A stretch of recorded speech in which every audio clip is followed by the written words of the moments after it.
Allô, mesdames et messieurs, fidèles téléspectateurs, Bino Volanda Biso na BTV 3. Nous avons rapport à la Bino Basango, les candidats na RDC. Nous avons une foule de Yabatou. Nous avons un parlement.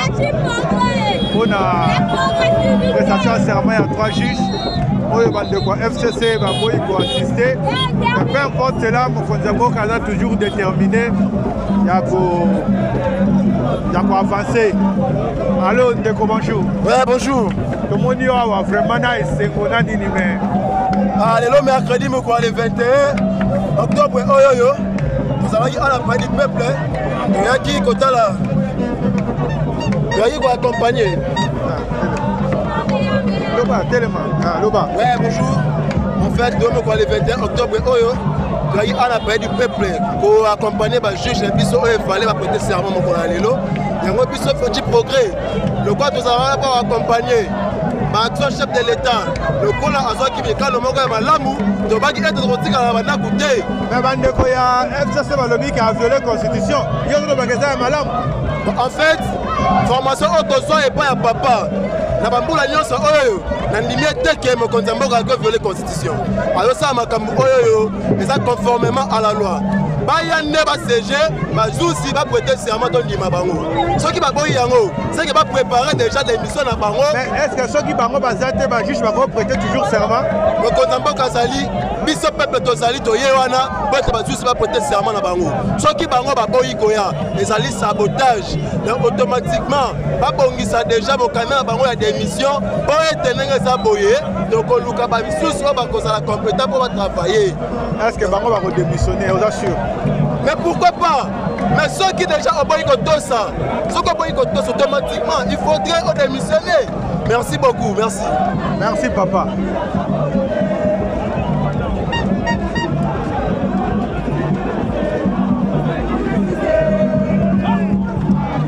Allô maman. Maman bonjour. Bonjour papa. Simba Nico. Tout le monde y a maman na kati ya bibali bosangani bozo sepela. Est-ce que plaisir ni no bali no koko loba na bato ba la. Esengo mingi tozana ngo po biso moko lelo tokomi ko tomoni ndenge ba juge na so ba prêter serment lelo eza sengo pona biso. Est-ce que dans violation de la Constitution, tu as dit eza violation mon côté, la Constitution tomoni en côté.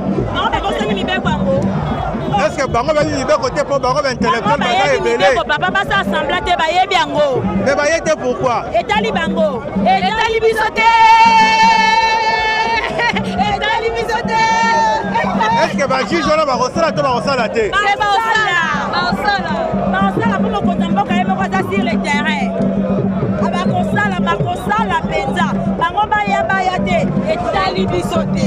Est-ce que le col baye te et repesa Mokonzambo ka pouvoir ya ko dissoudre l'assemblée te? Papa kosala mosala na ndenge sengeli. Pouvoir aider le peuple. Biso mo bato chaki e.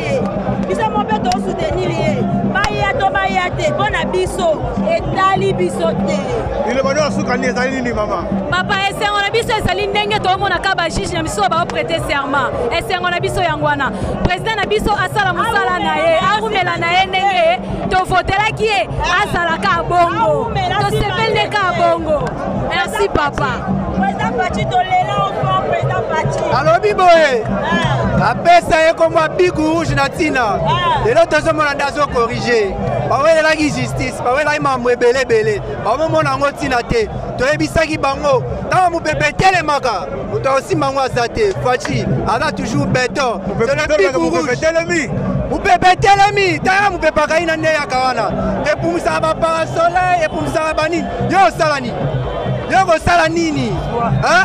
Yoko sala ni yonani? Tara mokilo esa mais bandeko lobi ke ezali violation ya constitution. Bango ndeti mabunda ayebi ba article malam.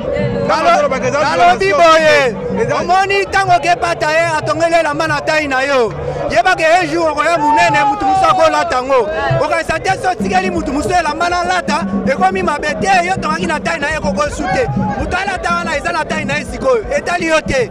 oya yo so nataki esesili yo komi munene etikali ya mutu aza en place oyoki c'est moi qui l'a surnommé Bikou Rouge lelo azo corriger tozomona nazongeli lisusu mpona kobakisa oyo nde ezali totelemisi terre bitumba josue nde yango oyo na minito nde tozoloba fati akangi moi akangi terre akangi baplanete nyonso etourne lisusu te mopepe eza ya kotelema tobunda sikoyo tomona sikoyo nana aza molongo me mpo na biso tobengami da balongo po ete israel na mibale evandi nde na mboka ozongela discours bango baavertir communauté internationale par rapport na oyo fati azolinga kosala alobi ke eza normalité eza en violation ya constitution ayebisi bango ke aza na kati ya mibeko moshap ayebisi bango ke oyo azosala eza mibeko aza na tout droit atelemela kaka makolo wana yoka papa yoka na komba ya kati soki bazobeta yo senga abandon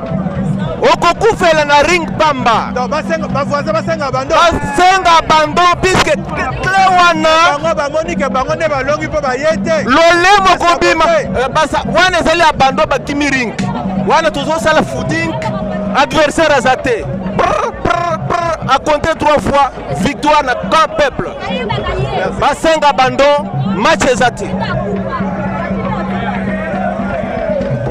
mama tomoni yo na kati awa vraiment mwana mwasi me na kati ya mibali motivé okokoloba nini impression na eza nini papa omoni na mdesengo mwasi na mobali azalaka te nde toza bato esoutenir idée ya chef de l'état makambo osala esepesa biso makasi idée wana eza malamu mpo bandeko baboya yango po mokonzi ozwi yazwi idée na ye oboya oza nani biso te toancien pepepe toza kala mpona koexekite fo bayokanaka soki baninga baboyi oyo moninga pako balikuwa baninga baboyi oyo boboya yango nde nini bango bandoko opesa mibeko babandaki oboya yango mpona fashi baboya yango ye aza mokonzi oyo apeseli boyoka yango ntina suka eza lokola saolo apeseli ya david kimokonzi na ndoko odondwa na sukasuka tikelaki aposte na david akotaki eza lokola fashi na lotre ela yake yasikela biso fati ekota kimia eza makombo te azwa te aza fashi tanga kombo na ye totengi kakoma président ezo fashi mpo ye nde aprésident na biso nous les congolaises nous sommes là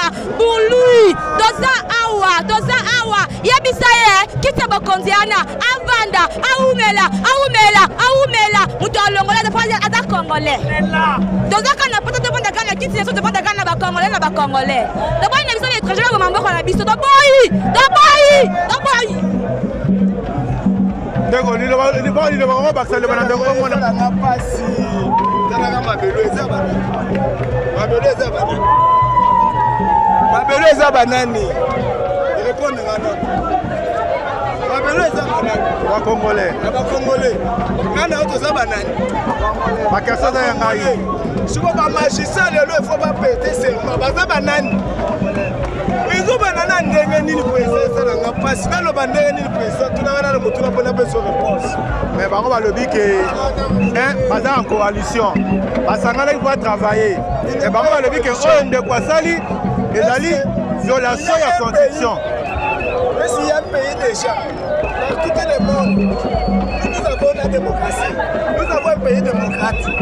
Papa Tshisekedi a voulu pour la démocratie dans Bokoï. Le nôtre a mis démocratie. Et c'est dans la démocratie, il peut y avoir une coalition. Mais yango c'est salami. Et où tu vas payer? Il faut même et où tu vas expliquer ça? Il n'y a pas une coalition. Et ça un motema mabe moi ils ont fait dans la carte à il n'y a pas une coalition. Les gens motema mabe moi boye parce que ça que Congolais a résisté dans le belé na yé. Tout ça une coalition c'est coalition ça ne va pas ça mukanda na ba publier ngo batanga partout. Oui, États-Unis na ministre. Ils ont une coalition wana. Bon, non seulement une coalition. Il faut qu'il y ait un acte. Cet acte-là, il faut qu'il y ait écrit. C'est comme c'est un accord. Pas mis ça sur le canal. Ok, on a dit que mon habité un peu. Oh, tu l'as beaucoup. Côté là. Il y a la loi. Et ça les marques. On a le tu as sénateur. On a contourné beaucoup. Nani bakale zo yana mokoninga twe yo bapeso sénateur. Merci papa. Dis-moi vraiment. Bien. Bonjour papa. Motendeko journaliste. tomoni totomona kaka MLP est-ce que boy MLP va comment na coalition na IDPS te MLP a soutenu la action ezali ya peuple congolais mutu nyonso amenasaka peuple congolais MLP a telemelaka ye bouti kotobola bapine ya ndeko bandeko ya système ya kala ya mitema likundo baza na kati ya la police o batobolaki bapine ya ndeko Fayulu oyokaki ndeko Frank Diongo akondanaki yango donc ndeko Frank Diongo azali pona peuple na ngambo ya peuple lelo toye ko soutenir peuple congolais toye ko soutenir peuple congolais toye ko bengana badeko ya majorité numérique o bazalaka na kati ya palais du peuple o ndeko nanga apesa bango bandeko wana ezali kaka lisanga ya bato mibale ndeko Alexis Tambwe Mwamba na madame Janine Mabun o balobi ke mokolo ya lelo bango bakozala te yango peuple congolais ekolakisa eke lokola ye azali majorité populaire eke ndako oyo babengi yango palais du peuple ezali ya ye avec sa majorité populaire yango aye koaccompagner bajuge wana mpo baprêter serment na bango ndenge constitution ya mboka esengi. Est-ce que okoexplike biso mpo Mabunda nayebi ke ayebi ba constitution ya mboka malamu mpo ye nde ata président atangaka yango chaque jour mais pendant que Mabunda alobi oyo président de la république azali kosala eza na elongo bani te sikoyo mpo na yo kokoloba nini nakanisi ke bakozala lelo badonneur de leçon te soki elongo bani te conseil supérieur ya magistrature nde mutu epesaka proposition ya bajuge wana epai ya président de la république soki basalaki yango te tolobaka président aviole atikali koviole te oyebi ke bango baviola na bandenge nyonso me biso ozoviole te baviola kutu ndeko Frank Diongo azalaki député te ndeko Frank Diongo azalaki député est-ce que barespectaka badroit na ye barespectaka badroit na ye wana ezalaka violation te mpo na yango te ndenge mibeko esengi tolobi ke conseil supérieur à magistrature et présenté président de la république bakandidat na bango wana président de la république a validé eza na kati ya constitution te batanga malamu nakanisi bana baprofesseur ebele koleka bana baprofesseur ebele koleka ntango ya Mobutu ezalaki nakanisi eke soki faculté ya droit esengi eke ekontinue kosala na mboka na lokuta ya bato FCC ekosimba te bongo mpona bajuge oyo balongwe sanke manda na bango esila mpona bandeko mosusu ya lamuka lobi eke président de république afuki mibeko me bino boye kosuteni bango bongo mpona bandeko na bino oyo balongwe sanke manda na bango esila nalobi boye moto ya moni eke baremplace to balongoli ye na ndenge ya mabe ezalaka na dire ata moko boye ya recours te est-ce qu'à réclamer yango na tuni ba juge wana oyo zolobo ba remplacer ba réclamer yango toza na état de droit mo ba neko ya majorité oyo numérique ya PPRD ya FCC bolingo na bango ezali na justice te balingi ba manipuler justice tozala na justice tozala ki akala oyo ministre ya justice azali kopesa ba instruction na ba injonction et pas ba magistrat te justice ezali équilibré pour na moto nyonso mobola to pe mozwi il faut lakisa ke ezali ndenge moko bango ba prouver biso en face du monde que le président de la république a violé ce qui a violé linga ko salema te mais lelo ezali ko salema après wana ko tuna sumi tuna mususu ce que ezali violé pour na nini salemi absence il y a deux personnes na yebisio mais na lobby na yo bongo absence il y a deux personnes absence il y a deux personnes assemblée na sénat ba siéger kaka deux personnes ba sénate ba individu to freiner mboka pona ba individu mais ngai na yebisi oke boye ndeko Tambwe Mwamba na Janine Mabunda na kanisi suka na bango koza mukwalelo po koza na palais du peuple po peuple congolais azali na kanda ba kota lisute et peut to pesa président de la république to ko yebisa ye a dissoudre yango est-ce que pour nous dissoudre le parlement et dans ba conditions est-ce que ba conditions wana eza réuni ba condition ezali réuni ko sani a consulter bango yo tango kenda pa monganga otuna monganga eke na opeso tonga nini tango kenda pa monganga otuna monganga na opesa nga tonga nini monganga otuna yo papa na moni yo zali malade olala na pongi na sens nini bango bakoya président de la république ko benga bango ako consulter bango abengi bango abina zui mokano ya ko dissoudre yango et puis biso peuple congolais tozali ko soutenir eke a dissoudre yango est-ce que ndenge loezo koloba est-ce que mokonza mboka akozala capable ya organiser élection est-ce que mbongo na mboka ezali olobi na lobby boye na lobby na yo peuple congolais a bolingo ya mboka akosangisa $1 multiplié par le nombre des habitants oyo bango ba ikolia peuple Congo mais na lobby na yo na lobby na yo mais na lobby na yo te na lobby na yo que peuple congolais pona ko déstabiliser mboka oyo azali capable ya ko cotiser pe ba diaspora bandeko bali na poto ba diaspora pona ko déstabiliser ko soutenir déstabilisation ya mboka oyo. Nous devons déstabiliser le pays. Le pays est kabilisé. Ah oui. Le système Kabila continue à régner. Donc, le système Kabila avec Janine Mabou Metambwe Mwamba sont en train de freiner. Papa Binsa Félix Mabé, Papa Zonga en 2023. Bah, Zonga te. En 2023. Et Kozala. Na Yebisiyo, en 2023. Continuité Kozalaga Yabana Tshisekedi. Ce qui Félix a silisi. Akopesa ngota musupa ya Frank Diong. Soki Frank Diong asilisi, akopesa ngota mususe pa ya Dio Mindongala. Soki Dio Mindongala asilisi, akopesa ngota pa ya bandeko ya Lamuka po baba na Tshisekedi. Pona nini te? Oyoki yango. Ennemi commun ba Congolais ezali FCCN ndeko Kabila. Oyoki ngai mandeko. Ennemi commun ya ba peuple congolais ezali ndeko Kabila na système ya FCC. Tala, omani misonanga na pemi ndeko. Bambule belé. Na zwa gaz lacrymogène na ndenge nyonso. Santé na ngai ebebaka. Mais kasi na yebisi yo état de droit ezali kokote si yeye. Mais bandeko wana ya mutema likundu. Oyo Kabila tinda na parlement, Janine Mabumba na Tambwe Mwamba. Na kanisi ke peuple a reçu la bango lelo décision. OK? Tokotala bango soki ba continuer.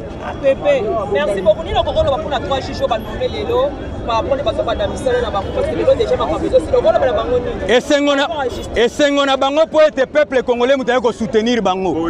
Individu ya Tambwe Mwamba te, Alexis Mabunda te. Donc ba chicho na ba yebi kende to zaboye. Soki kaka Tambwe Mwamba na Alexis ba meki buzo ba kangi bango. Pour que ba wesa bango biso peuple nde mutatiaki biso Tambwe Mwamba na Alexis Mwamba te ba juge wana longoni na bango pour être peuple congolais nde muta accompagner bango lelo. Donc bazali oyo peuple a fait confiance pour état de droit et